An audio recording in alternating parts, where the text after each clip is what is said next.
This important message has been brought to you by the International Spa Association. iSpa promotes the value of the spa experience and is the authoritative voice fostering professionalism and growth.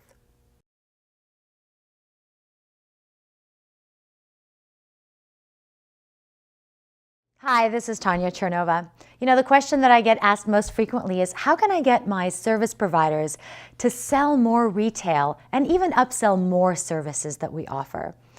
And I think that up until now, what's happened in the spa and salon industry is that we've actually been relying fully on our service providers to be our salespeople. And I don't know about you, but I honestly don't think that that's really working.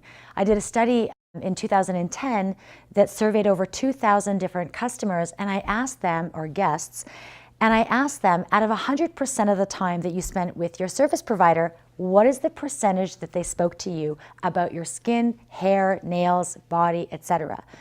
And the answer was 1 to 5%.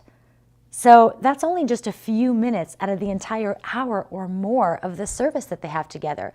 And it becomes really clear to us that the service providers just want to focus mostly on creating that sacred relationship and performing the service at hand. So why don't we take a look at this from another perspective? Why don't we try to solve this problem from another way and really be inspired by some of the best practices that we see that are working in our industry to sell very much the same products that we do. So if we look at how Sephora does it, or even how Victoria's Secret does it, or even how Starbucks does it, we look at the common denominator is that they are masters at creating what's called buying desire. It's that juicy, delicious feeling that you get when you walk into their stores and you think, wow, I really want to buy something. And the problem is that when we go into a lot of the spas and even the salons, many of them try to look a lot kind of like hotels or perhaps even art galleries or even a cozy home environment. But not a lot of us are really putting anything that's in our environment to stimulate that delicious spa receiving appetite of our guests and clients. You may have experienced that moment where you've walked into a store and you think, oh, I need clothes, but I just feel like I don't think I can buy anything here. Nothing's really inspiring me. Or you've been in the room trying stuff on and the lighting's been terrible and you're like, oh, I've got to get this off. This is horrible. And you just go out running. And then there's another type of store you walk into and you think, the music's really good, and you get into the clothing room and you're just trying stuff on and is this a skinny mirror? The lights are perfect. You want to take everything. And those places are masters of creating buying desire. And they don't rely wholly on the people that work there to actually sell you anything because the environment is doing part of its job.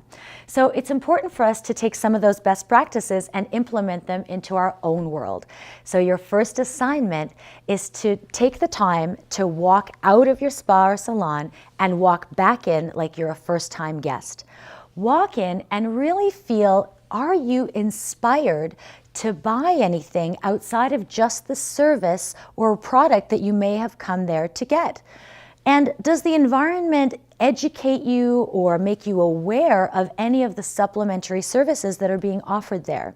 Or does it look like that art gallery, hotel, cozy home environment? And again, you need to just start asking questions to get the information you need. The other thing I want you to do is take a look, really watch your guests when they're in your environment. Where are they spending their time? Where are they sitting? What are they looking at? What are the different points or key target points, as we call them? Do they go to the restroom? What stations are they sitting at?